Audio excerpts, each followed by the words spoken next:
दोस्तों आज की इस वीडियो में हम कवर करेंगे poem on killing a tree bye give Patel. तो पोयम को हम स्टार्ट करेंगे, लेकिन उससे पहले मैं आपको बता दूं कि मैंने आपके क्लास 12 के पूरे सिलेबस को कंप्लीट कर लिया है इंग्लिश का। अगर आपको देखना है तो सिंपली ऊपर आई बटन पर क्लिक करें, वरना दोस्तों हमारे चैनल में जाकर प्लेलिस्ट चेक करें।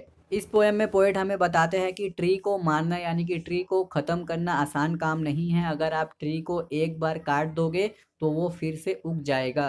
तो चलिए अब पोयम स्टार्ट करते हैं और लाइन बाय लाइन एनालाइज करते हैं। It takes much time to kill a tree. Tree को ख़त्म करने के लिए बहुत सारा वक्त चाहिए। Not a simple jab of the knife will do it. और चाकू के एक वॉर से ये ट्री ख़त्म नहीं होगा। मीन्स अगर आप चाकू से ट्री में मारोगे तो ट्री को कुछ नहीं होगा। It has grown slowly consuming the earth. ये ट्री बड़ा हुआ है अर्थ को खाकर। अर्थ को खाकर मतलब ये है कि अर्थ में जितने सारे मिनरल्स और विटामिन्स है उन सभी को खाकर ये ट्री बड़ा हुआ है। Rising out of it feeding upon its crust. और ये ट्री बड़ा हो होकर अर्थ के क्रस्ट तक आ गया है। क्रस्ट मतलब क्रस्ट मेंटल कोर होता है ना, तो ये जो सबसे ऊपरी हिस्सा है क्रस्ट, यहाँ तक ट्री आ गया है। सो ये ट्री बड़ा कैसे हुआ है? Absorbing years of sunlight air water. तो इन तीनों चीज़ों को लेकर यानी कि इन तीनों चीज़ों का एब्जॉर्ब कर कर ये ट्री बड़ा हुआ है।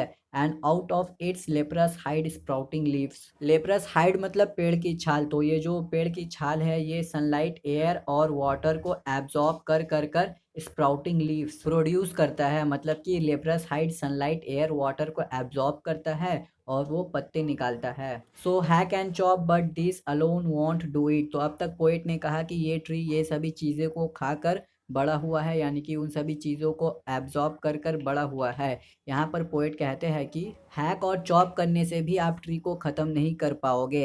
हैक मतलब ट्री को काटना और चॉप मतलब उसे पीसेस में काटना। तो आप अगर ट्री को पीसेस में काटोगे तब भी वो ख़त्म नहीं होगा। Not so much pain will do it. और इससे ट्री को ज़्यादा पेन यानी कि ज़्यादा दर्द भी नहीं होगा। The bleeding bark will heal and from close to the ground will rise curled green twigs. तो जहाँ जहाँ आपने चाकू से वॉर किया था वो सभी चीज़ें फिर से हील हो जाएगी, यानी कि वो सभी चीज़ें फिर से पहले जैसी हो जाएगी, मतलब कि वो फिर से ठीक हो जाएगा। और ज़मीन से फिर एक ब्रांच उगेगा। मतलब कि आपने ट्री को काट दिया लेकिन फिर भी ट्री फिर से ज़मीन से उगेगा। Miniature box. मिनिएचर बॉक्स मतलब होता है कॉपी ऑफ ओरिजिनल, यानी कि आपने ट्री को काट दिया फिर से जो ब्रांच उगा वो बिल्कुल पहले जैसा होगा, यानी कि copy of original. Which if unchecked will expand again to former size. तो अभी न्यू ब्रांच जो उगा है अगर आप उसे फिर से चेक नहीं करोगे, मतलब कि अगर आप उसे फिर से नहीं काटोगे तो ये पेड़ फिर से उग जाएगा, यानी कि पहले जैसा हो जाएगा, पहले जैसे साइज में।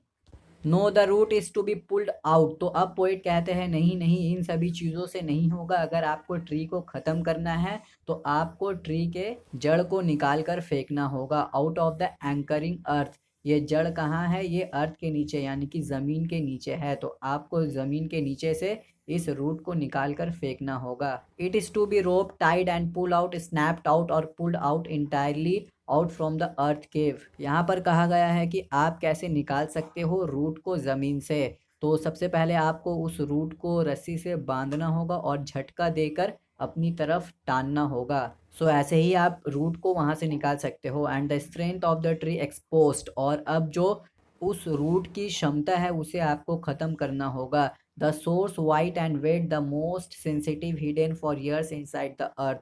हाँ, एक चीज़ आप याद कर लीजिए क्योंकि ये आपके एग्ज़ाम में आ सकता है इन एमसीक्यू। तो आपका ऐसा सवाल आ सकता है which is the most sensitive part of the tree. तो आपको उसका आंसर लिखना है रूट। यहाँ पर रूट की खासियत बताया गया है। यहाँ पर बताया गया है कि रूट वाइट एंड वेट होता है और ये सबसे सेंसिटिव पार्ट है ट्री का। और ये बहुत सालों से अर्थ के अंदर छुपा है। Then the matter of scorching and choking in sun and air. Scorching मतलब गर्म करना और चोकिंग मतलब सुखाना। तो आप जैसे ही रूट को निकाल लोगे अर्थ से, फिर उसके बाद आपको उसे गर्म करना है, यानी कि उसे हीट देना है और उसके बाद उसे सुखाना है। ब्राउनिंग, फिर जाकर उसका जो कलर है ना वो ब्राउन हो जाएगा। हार्डनिंग, और वो और भी सख्त हो जाएगा। ट्विस्टिंग, टेढ़ा होगा और लास्ट में वो कमज़ोर हो जाएगा। वाइदरिंग मतलब कमज़ोर होना। And then it is done. और फिर आप फाइनली ट्री को ख़त्म कर सकते हो। तो पोयम तो एंड हो गया, लेकिन मैं आपको एक चीज़ बताता चलूँ। इस पोयम को पढ़कर आपको लगता होगा पोएट हमें बता रहे हैं कि ट्री को कैसे ख़त्म करना है। एक्चुअली इसका मीनिंग ये नहीं है दोस्तों। पोएट हमें इसलिए ये सभी स्टेप्स यहाँ पर बता रहे हैं ताकि हम समझ ले कि ट्री को ख़त्म करना इतना आसान नहीं है और हम कभी भी ट्राई नहीं करें ट्री को ख़त्म करने का। तो दोस्तों यहीं पर ये एंड होता है। मुझे उम्मीद है कि आपको ये लाइन बाय लाइन और वर्ड बाय वर्ड समझ में आ गया होगा। और हाँ दोस्तों, मेरा एक और चैनल है जिसका लिंक आपको डिस्क्रिप्शन बॉक्स में मिल जाएगा, तो आप जाए और उस चैनल को भी सब्सक्राइब कर ले। तो अब आपसे मुलाकात होगी अगले वीडियो के साथ।